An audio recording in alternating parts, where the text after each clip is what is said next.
Maples River naging ano, pangalan, nakalimutan ko yung falls din. Mapita Falls. Maples River naging Mapita Falls. Dito kami sa Daang Hari, sa May, Pangasinan. Ba't kaya tinawag na Daang Hari, no? Hari lang ganun dumaan dito eh. Hari lang.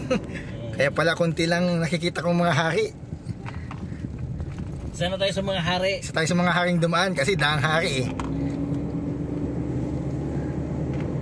Dito yung Daang Hari na ano, na pwedeng daanan, yung kabila bawal eh. Bago pa umakyat, harangin ka na ng ano, ng mga militar.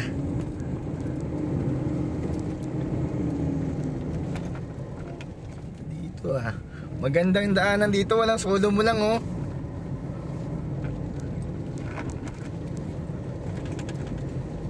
Hindi masyadong na-utilize yung kalsada, pero bakit ano, barag-barag, no? Dahil sa lupa na gumagalaw. Ganun. O hindi dahil sa truck na ano, nagkukwari. Dahil sa lupa na gumagalaw. Guys, ang lupa kasi gumagalaw ang lupa eh. Alam mo, hindi gumagalaw ang lupa. Guys, sabi daw gumagalaw ang lupa kaya nabarag-barag yung semento. Guys, mag-subscribe na kayo sa akin para naman kumita ako. Please. Ano ba yan? Sabihin mo, please subscribe. Uy, please subscribe, hindi kita bibili ng hotdog. Please subscribe. Ikaw dyan na. Subscribe ka rin. Ay mo ka eh. Ayan eh. Ayan eh. Maganda ang kalsada dito kaysa sa Cotto Mines. Solo pa namin ang kalsada. Please you subscribe.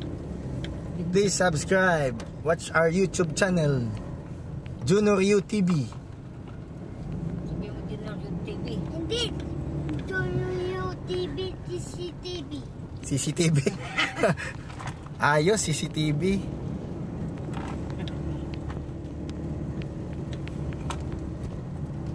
Dito na tayo sa... Ang ganda naman ng daanan, Didi. Bakit dito lang tayo sa Rampal, lapit sa Pera Falls? Vera Falls? Malayo yung Bicol yun. Dito tayo sa Pangasinan. Oh, look!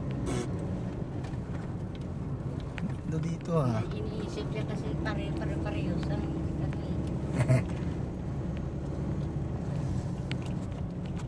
lapit na tayo.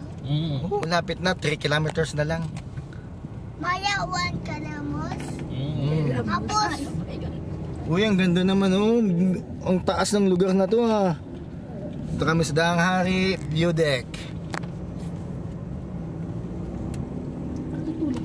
Punta kayo dito guys, dito. Maganda dito. Mapita Falls. dagat. Ayan ang dagat oh.